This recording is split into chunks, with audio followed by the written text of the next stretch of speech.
Hello साथियों, तो कैसे हैं आप सभी का हमारे YouTube चैनल परीक्षा शक्ति में स्वागत है। आज दोस्तों, आज मैं आपके सामने लेकर आया हूं बहुत ही अच्छा कंटेंट, जिसमें हम चर्चा करेंगे G4, G5, G6, G7, G8, G10, G11 और G10 से D10 कैसे बना, उसके बारे में चर्चा करेंगे। उसके बाद में हम ये चर्चा करेंगे कि G20 के जो जितने मेंबर्स हैं उसका एस्टेब्लिशमेंट कब हुआ।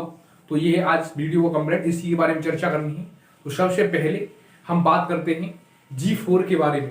तो G4 के बारे में सबसे बात पहले करते हैं। तो स्क्रीन पर दिखाई दे रहा होगा आपको सब कुछ।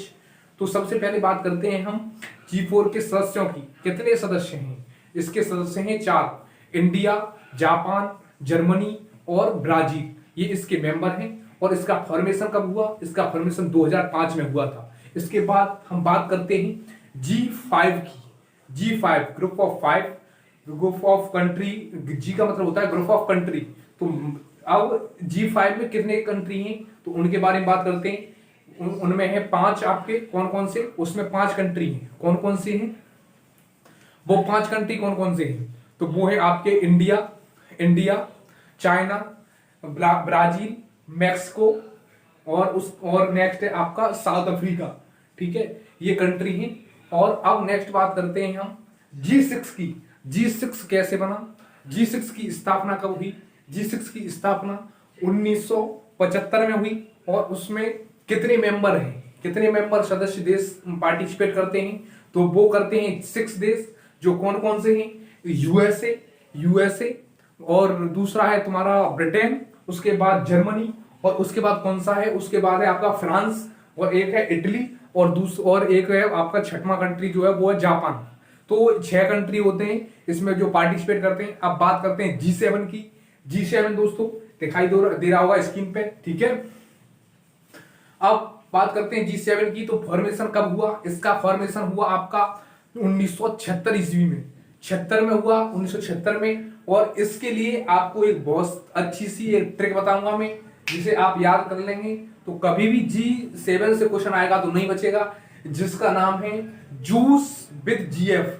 जूस विद जीएफ का मतलब होता है जे से जापान, यू से यूएसए, जे से जापान, यू से यूएसए, और उसके बाद में इटली, आई से इटली, सी से होता है आपका कनाडा, और ई से होता है आपका इंग्लैंड, और उसके बाद आपका जर्मनी, जी से जर्मनी विद आपका साइलेंट रहेगा इसमें, और फ्रांस, एफ से होता है फ्रांस। तो ये आपके कंट्री हो गए।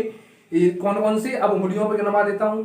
Japan, USA, Italy, Canada, England, Germany और आपका फ्रांस, ये आपके कंट्री हो गए। अब इसके बारे में जानते हैं, इसकी बैठक कहां कहां हुई। 2020 में इसकी बैठक जो हुई वो हुई आपकी यूएसए में। वो बैठक हुई आपकी यूएसए में। और उसके बाद में नेक्स्ट बैठक कहां हुई? तो वो बैठक हुई 2021 की बैठक हुई आपकी ब्रिटेन में। और उसके बाद नेक्स्ट जो अभी 2022 में एक बैठक हुई है वो इंडिया में हुई है। ठीक है, अब इसके बारे में और कुछ चर्चा करें तो एक चर्चा होगी कि अब जो G7 है, G7 के बाद एक बना 8, G8। तो G8 कैसे बना? ग्रुप ऑफ 8 के बारे में बात करेंगे। ग्रुप ऑफ 8 है आपका, जिसका स्टेब्लिशमेंट जो हुआ था ग्रुप 8 का हुआ था आपका 1997 में। अब मैं बात करूंगा जैसे तुमको पूरी डिटेल में बताऊंगा कि G6 से लेके और G11 तक की बात कर दूंगा मैं इसमें। तो सबसे पहले कंटेंट भी आपको दिखाई दे रहा होगा स्क्रीन पर, उसको देखते रहें। अब बात करते हैं G6। सबसे पहले G6 बना 1975 ईस्वी में, और उसके बाद 1976 में उसमें कनाडा को जोड़ दिया गया। जब कनाडा को जोड़ा गया तो अगर G6 में 6 सदस्य पहले से थे और 7वां सदस्य कनाडा जोड़ दिया गया 1976 में, तो G7 बना। G7 जिसे हम G7 के नाम से जानते हैं। अब उसके बाद G7 बन गया। G7 के बाद 1997 में रसिया को जोड़ा गया तो उसे G8, यही इसी की चर्चा कर रहे हैं हम G8 की। तो G8 बना। अब G8 के बाद बात ऐसे हुई कि 2014 में रसिया ने जो है एक क्रोमिया मतलब स्टेट है फ्रांस का, उस पे है ना उसने हमला कर दिया रसिया ने, और उसे अपनी ग्रिप में ले लिया, अपने कंट्री में मिला लिया। तो उसके कारण हुआ ऐसा कि रसिया पे सैंक्शंस लगा दी गई, उस पर प्रतिबंध लगाए गए क्रोमिया पे हमला करने के कारण।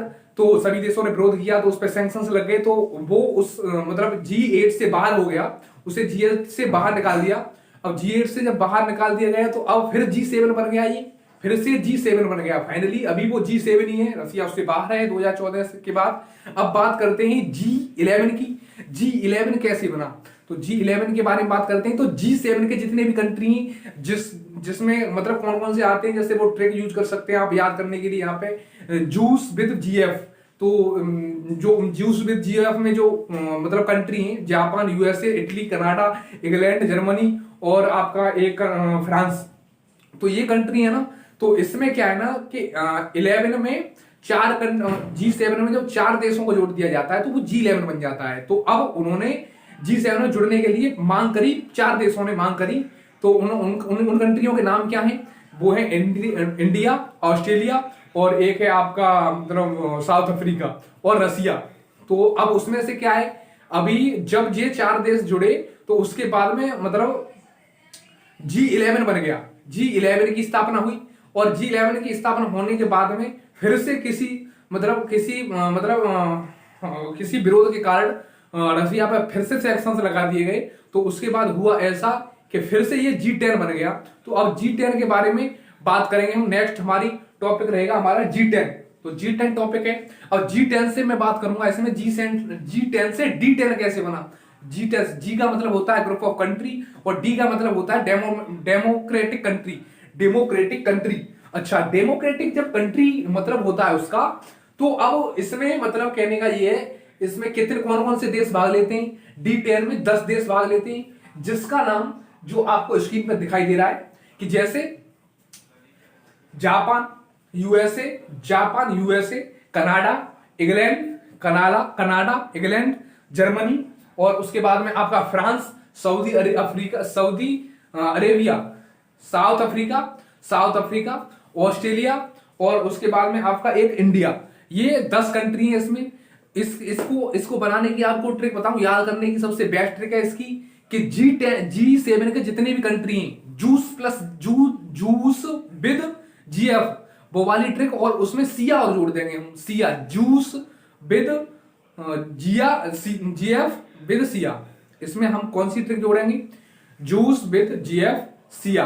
तो अब आपके इससे आप याद कर सकते हैं, ये सारे D10 के देश हो गए। अब उसके बाद में अब नेक्स्ट टॉपिक पे जाऊंगा। नेक्स्ट कौन सा ग्रुप होगा हमारा, नेक्स्ट टॉपिक है हमारा, नेक्स्ट ग्रुप है हमारा G20 के बारे में बात करेंगे।